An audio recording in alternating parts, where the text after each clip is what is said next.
Hello friends, Radhe Radhe. આજની new recipe લઈને આવી છું, સ્પાઇસી મસાલા પનીર સેન્ડવિચ. તો ચાલો આપણે હવે શરૂઆત કરીશું મસાલા સ્પાઇસી ચીઝી પનીર સેન્ડવિચ. મસાલા ચીઝી પનીર સેન્ડવિચ બનાવવા માટેના ઇન્ગ્રીડિયન્ટ્સ તેમાં જોશે પનીર, ઝીણા સુધારેલા ટમેટાં, ઝીણા સુધારેલા ડુંગળી, ઝીણા સુધારેલા કેપ્સિકમ, મકાઈ, ધાણા જીરું, મરચું, પિઝા સોસ, ટમેટો સોસ, હળદર, માયોનીઝ અને અમૂલ ચીઝ સ્પ્રેડ. મેં અહીંયા ચીઝ લીધું છે. તમે મોઝરેલા ચીઝ પણ કોઈ પણ ચીઝ પણ તમે લઈ શકો છો.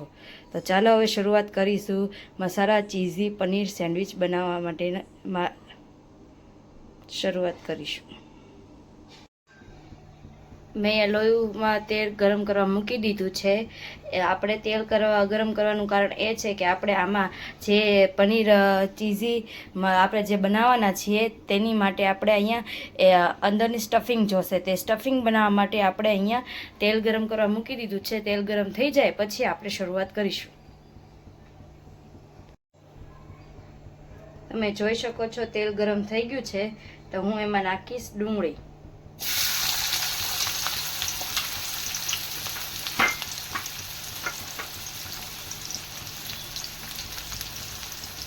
આને થોડીક ગોલ્ડન બ્રાઉન થાય ત્યાં લગી આપણે સાતળવા દઈશું.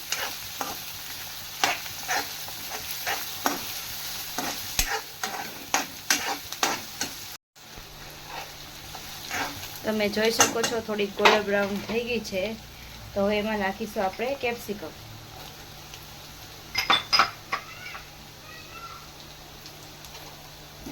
અને આપણે હલાવી દઈશું.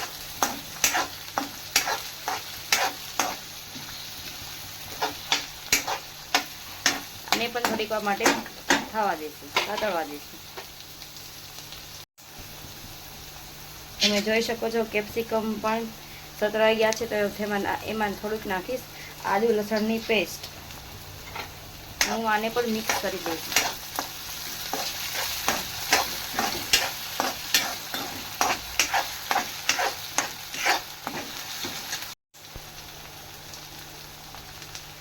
આદુ લસણની પેસ્ટ મેં મિક્સ કરી દીધી છે. તો હવે એમાં નાખીશ ટમેટાં. હવે એની ઉપર થોડુંક નાખીશ મીઠું.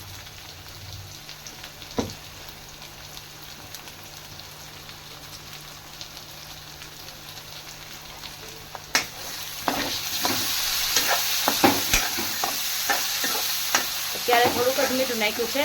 પછી હું થોડુંક ઉપરથી હજી થોડુંક મસાલા બનાવશું ત્યારે હું નાખીશ.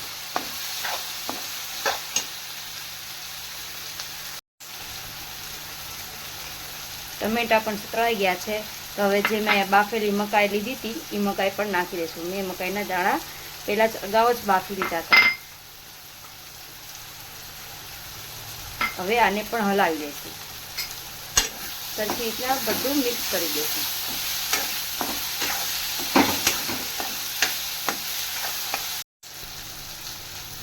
હવે આમાં નાખીશું થોડીક હળદર, મરચું, ધાણા જીરું. હવે આને બધા મસાલાને મિક્સ કરી દઈશું.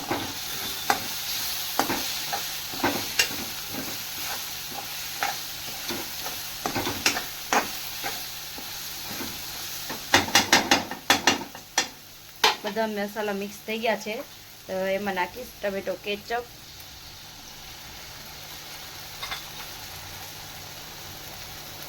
પિઝા સોસ,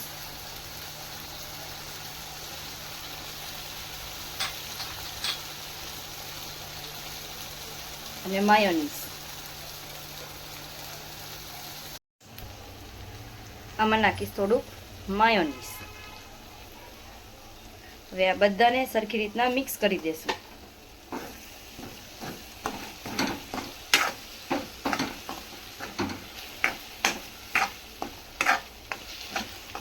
સરખી રીતે મિક્સ થઈ જાય એટલે આપણે આમાં નાખીશું પનીર.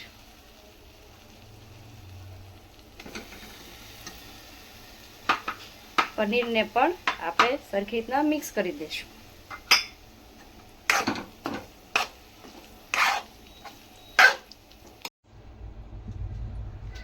પનીરને સરખી રીતે મિક્સ કરી દીધું છે. તો હવે એમાં નાખીશ થોડુંક ઓરિગેનો અને ચીલી ફ્લેક્સ. હવે આને પણ હું મિક્સ કરી દઈશ. તો આ તૈયાર થઈ ગઈ છે આપણે સેન્ડવિચમાં અંદર નાખવા માટેની સ્ટફિંગ. હવે હું આને એક બાઉલમાં કાઢી લઈશ. આ તૈયાર છે આપણી સેન્ડવિચની સ્ટફિંગ. હવે આપણે સેન્ડવિચ બનાવવાની પ્રોસેસ શરૂ કરીશું.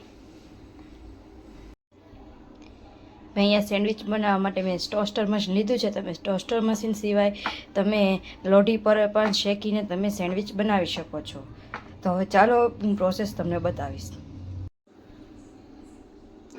પહેલાં હું આ બ્રેડની ઉપર હું થોડોક કેચઅપ લગાવી દઈશ અને માયોનીઝ બંને હું આની ઉપર ચોપડી દઈશ.